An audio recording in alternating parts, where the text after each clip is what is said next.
Episode की शुरुआत एक बेहद गंभीर और भारी बातचीत से होती है। मदारा सास्के की ओर देखते हुए कहता है कि वह एक बार फिर वही बात दोहराएगा। सास्के को लगता है कि उसे अपने भाई इताची के बारे में सब कुछ पता है, लेकिन असल सच्चाई यह है कि वह कुछ भी नहीं जानता। यह सुनकर सास्के गुस्से में आ जाता है और चेतावनी देता है कि अगर मदारा ने दोबारा ऐसा कहा तो वह उसे यहीं खत्म कर देगा। मदारा शांत स्वर में जवाब देता है कि सास्के ऐसे गुस्से में आकर सच्चाई को नहीं समझ पाएगा, लेकिन यही सच्चाई है। इताची ने खुद कहा था कि जिस रात उचिहा कबीले का संहार हुआ उस रात वह अकेला नहीं था। मदारा खुद को परिचय कराते हुए कहता है कि वह मदारा उचिहा है और उसे इताची के बारे में सब कुछ पता है।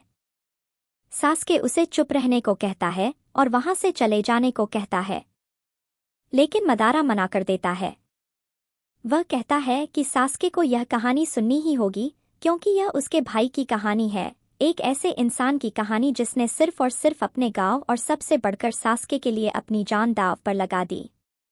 मदारा पूछता है कि क्या सास्के जानता है कि इताची ने उसकी आंखों में अमातेरासु क्यों सेट किया था।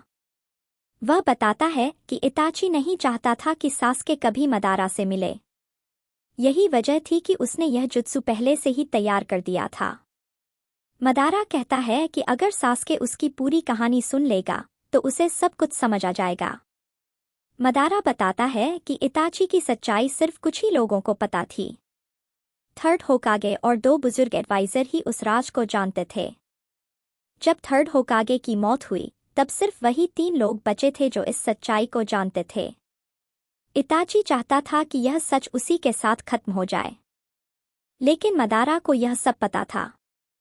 इताची को कभी एहसास नहीं हुआ कि मदारा को उसके बारे में कितना कुछ मालूम है। इसी वजह से इताची ने सास्के के भीतर अमातेरासु सेट किया, क्योंकि उसे यकीन था कि मदारा कभी न कभी सास्के के सामने शारिंगन दिखाएगा और तब वह जुत्सु एक्टिवेट हो जाएगा। सास्के हैरान होकर पूछता है कि क्या इताची उसे उस सच्चाई से बचाना चाहता था। मदारा कहता है कि सास्के को अपने भाई को और याद करना चाहिए। उसी पल सास्के को बचपन की यादें आने लगती हैं। हम अतीत में देखते हैं कि छोटा सास्के इताची के साथ लीफ विलेज की एक बिल्डिंग के सामने खड़ा है। सास्के पूछता है कि क्या यही वह जगह है जहां उनके पिता काम करते हैं। इताची मुस्कुराते हुए बताता है कि यह लीफ पुलिस फोर्स का हेडक्वार्टर है। सास्के उत्सुकता से पूछता है कि पुलिस फोर्स की इमारत पर उचिहा कबीले का चिन्ह क्यों बना हुआ है। इताची बताता है कि जब पुलिस फोर्स बनाई गई थी तब उचिहा कबीले के पूर्वजों ने ही इसकी नींव रखी थी। लंबे समय से उचिहा कबीला गांव में शांति बनाए रखने का काम करता आ रहा है। सास्के गर्व से पूछता है कि क्या इताची भी पुलिस फोर्स ज्वाइन करेगा। इताची जवाब देता है कि नहीं, वह ऐसा नहीं करेगा। वर्तमान में लौटते हुए सास्के गुस्से में कहता है कि यह सब नामुमकिन है। इताची उसे बचाना नहीं चाहता था, बल्कि उसे मारना चाहता था।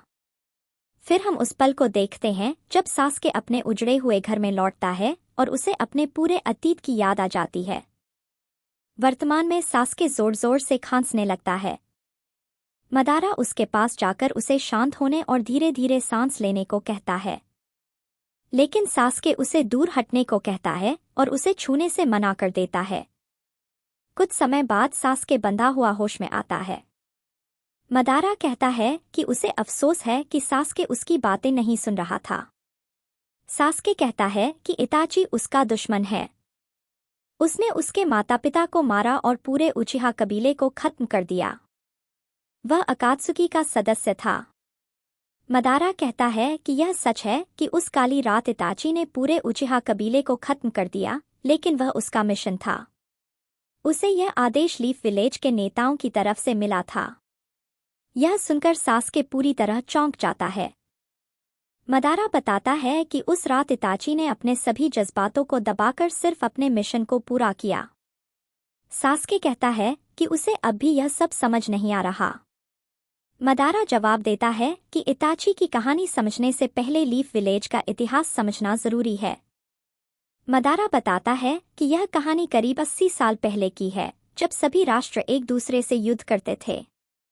उस समय हर कोई अपने अपने कबीले के लिए लड़ता था, लेकिन दो ही कबीले ऐसे थे जिनसे सभी डरते थे, सेंजू और उचिहा। उचिहा कबीले के पास एक खास चक्र और शारिंगन था, जिसकी वजह से वे एक खतरनाक बैटल क्लान के रूप में जाने जाते थे। मदारा बताता है कि उसी कबीले में उसका जन्म हुआ। उसके पास एक सामान्य उचिहा से कहीं ज्यादा चक्र और ताकत थी। हर दिन उसका जीवन युद्ध के मैदान में बीतता था। अपने भाई और दोस्तों की मदद से वह और भी ताकतवर बनता गया। उन्हीं घटनाओं के कारण उसने मंगेक्यो शारिंगन को एक्टिवेट किया और जल्दी ही उचिहा कबीले का लीडर बन गया। उसी ताकत की वजह से उसे सेंजू कबीले के नेता हाशिरामा से लड़ने का मौका मिला। हाशिरामा एक वुड स्टाइल यूजर था और आगे चलकर पहला होकागे बना। मदारा बताता है कि वह हाशिरामा का सम्मान करता था। जब हाशिरामा पहला होकागे बना तो बाकी सभी कबीले उससे डरने लगे। जहां सेंजू जाते, उचिहा भी वहां पहुंच जाते। दोनों एक दूसरे के कट्टर प्रतिद्वंद्वी बन गए। सास्के बीच में पूछता है कि क्या इसी वजह से मदारा ने अपने भाई की आंखें ले लीं। मदारा स्वीकार करता है कि उसने ऐसा किया ताकि वह और ताकतवर बन सके और अपने कबीले को बचा सके। उसके पास और कोई रास्ता नहीं था। मदारा बताता है कि एक दिन सेंजू कबीले ने युद्ध खत्म करने और शांति का प्रस्ताव रखा। उचिहा कबीले ने इसे स्वीकार कर लिया ताकि और लोग न मरे, लेकिन मदारा अकेला इसके खिलाफ था। फिर भी कबीले की इच्छा के आगे उसे झुकना पड़ा। हिडन लीफ विलेज बना, लेकिन शांति ज्यादा समय तक नहीं चली। पहला होकागे सेंजू कबीले से चुना गया। मदारा ने भी होकागे बनने के लिए आवेदन किया, लेकिन किसी ने उसका समर्थन नहीं किया। सभी ने उसे एक धोखेबाज समझा। निराश होकर मदारा ने गांव छोड़ दिया। बाद में उसने नाइनटेल्स की मदद से लीफ विलेज पर हमला किया, लेकिन वह हार गया। उस जगह को फाइनल वैली कहा गया। लोग मानने लगे कि मदारा मर चुका है। इसके बाद उचिहा कबीले को पुलिस फोर्स की जिम्मेदारी दी गई, लेकिन उन्हें सरकार से दूर रखा गया। समय के साथ उचिहा कबीले के साथ भेदभाव बढ़ता गया। 16 साल पहले जब नाइनटेल्स ने लीफ पर हमला किया तो शक उचिहा कबीले पर गया। उन्हें गांव के बाहर रहने पर मजबूर कर दिया गया। थर्ड होकागे इसके खिलाफ थे, लेकिन दांजो और बुजुर्गों ने उनकी बात नहीं मानी। उचिहा कबीले में विद्रोह की योजनाएं बनने लगीं। तभी लीफ के नेताओं ने एक जासूस भेजा, इताची उचिहा। यहीं से शुरू हुआ इताची का असली दुख। और इसी के साथ यह एपिसोड खत्म हो जाता है।